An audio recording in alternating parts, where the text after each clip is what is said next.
কমে যাওয়ায় পেন্টাগন এই সিদ্ধান্ত নিয়েছে। বাইডেন প্রশাসনের প্রতিশ্রুত কিছু অস্ত্র সহায়তা ধীরগতিতে পাঠানো হচ্ছে, যার মধ্যে রয়েছে রাশিয়ার ড্রোন ও ক্ষেপণাস্ত্র মোকাবেলার ব্যবস্থা। মার্কিন প্রেসিডেন্ট ডোনাল্ড ট্রাম্প জানিয়েছে, গাজায় 60 দিনের যুদ্ধবিরতির শর্তে ইসরায়েল রাজি হয়েছে। ট্রুথ সোশ্যালে তিনি লিখেছেন, চুক্তি কার্যকর থাকাকালীন সব পক্ষের সঙ্গে যুদ্ধ বন্ধে কাজ করব। বিস্তারিত শর্ত প্রকাশ করা হয়নি।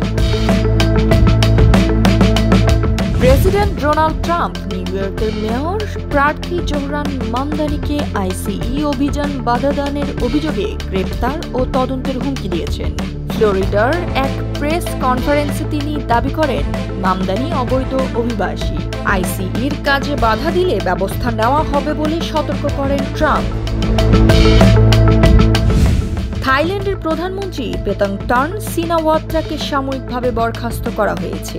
বুধবার একদিনের জন্য তার দায়িত্ব নেন উপপ্রধানমন্ত্রী সুরিয়া জুংরুং রুয়াংকিত। 70 বছর বয়সী এই অভিজ্ঞ রাজনীতিবিদ দশকেরও বেশি সময় ধরে সক্রিয় রয়েছে।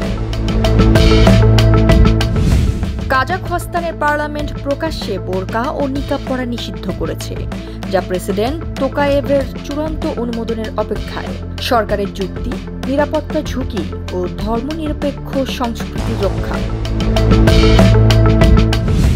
জাতীয় নাগরিক পার্টির এনসিপি আহ্বায়ক নাহিদ ইসলাম বলেছেন, তিস্তা মহাপরিকল্পনা বাস্তবসম্মতভাবে বাস্তবায়ন করতে হবে, কোনো টালবাহানা চলবে না। কুড়িগ্রামের এক পথসভায় তিনি এ ঘোষণা দেন।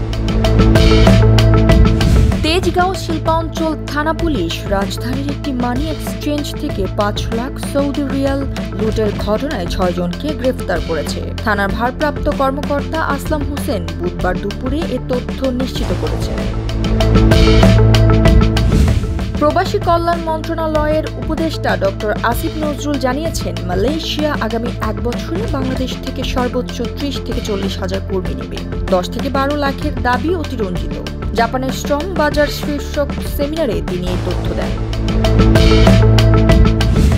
গাজীপুর কৃষি বিশ্ববিদ্যালয়ের কৃষিতত্ত্ব বিভাগ উচ্চ লবণ সহিষ্ণু গমের নতুন জাত GAU গম 1 উদ্ভাবন করেছে। দেশে এটি প্রথম গমের জাত যা উচ্চ লবণাক্ততা সহ্য করতে সক্ষম। বিশ্ববিদ্যালয়ের জনসংযোগ শাখা বুধবার এই সংবাদ নিশ্চিত করেছে। কৃষি উৎপাদনে এটি গুরুত্বপূর্ণ মাইল ফলক বলে বিশেষজ্ঞরা মূল্যায়ন করছে। বাংলাদেশ ক্রিকেট দলে নতুন মুখ। পারভেজ হোসেন ইমন ও তানভীর ইসলামের ওয়ানডে অভিষেক হল। 103 দিন পর মাঠে ফিরলেন তাসকিন আহমেদ।